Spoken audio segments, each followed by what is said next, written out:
Right now we are going to learn something about Denmark's history, and we're going to see some Viking stones and the old church, and one guy gonna to tell us about the whole thing. Come on, join me.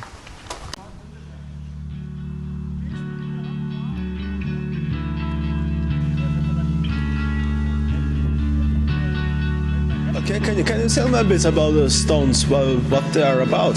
Yes, there are two stones. On the little one, there's King Gorm, who says that he has made monuments for his wife, Tyra. He says that he has built something for her. We don't know what it is.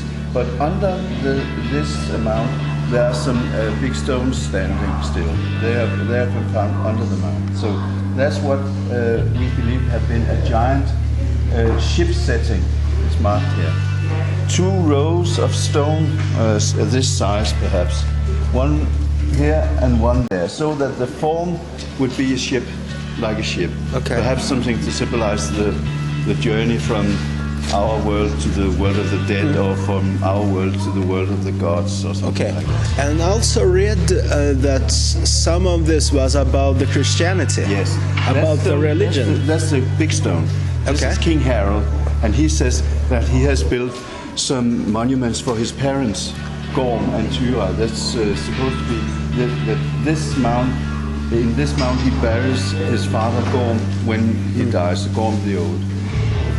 Still a pagan, still before Christianity. Okay. And he's buried in the middle of the ship. And then later on, he perhaps builds a mound more in honor of his mother. She's not buried inside it, but it's made to honor her. Yeah. And then he claims to have that Christianity is now the official religion in Denmark. So this was in 965. Yeah. This is when he raises the stone where the big figure of Christ is on it. Perhaps also to tell everybody, this is also the German Roman Empire. Okay. The emperor down there, that Denmark is now a Christian country, so he shouldn't come. Yeah, thank you for the story. It was really interesting. You're welcome. Now let's go and see those stones.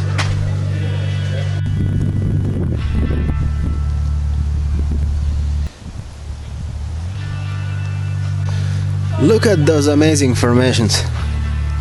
And when you look at those really close, you see the script engraved in those stones.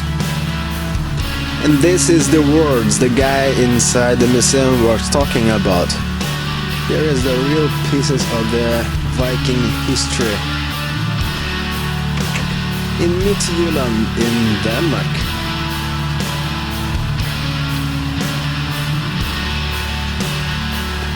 Wow, so cool.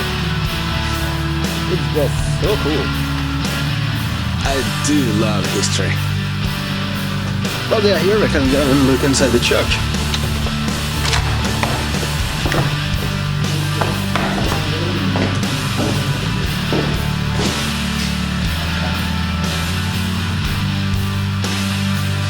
This is one of the typical churches from the northern areas. We do have likewise one in Stiklestad. And what makes them typical is the position of the altar. Here, there is a lot of similarities with Stiklestad Church. Stiklestad Church is from the same time period, and the events that happened is from the same time period. Here it was 1965, and probably the church a little bit younger than that, and the same in Stiklestad.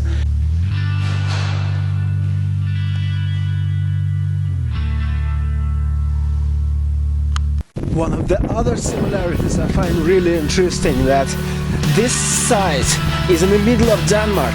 And when we're talking about the introduction of Christianity in Norway, so they do have this site in the middle of Norway, in Stiklestad, in Harald. It is 100 kilometers from Trondheim. It is a pilgrim place in mid-Norway.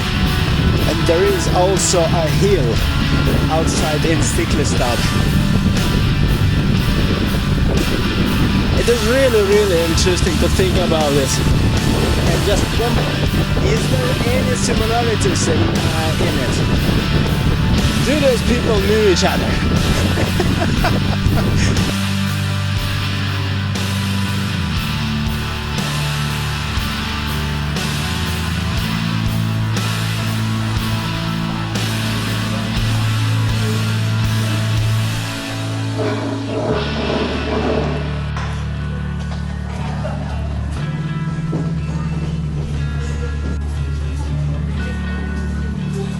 Er det vikingmat? Hvad er det der? Ja, det er sådan noget grisekød, svinekød, som har ligget i øl og mjød hele natten, og så steger vi det i smør her, og så får man det i sådan et rugefladebrød.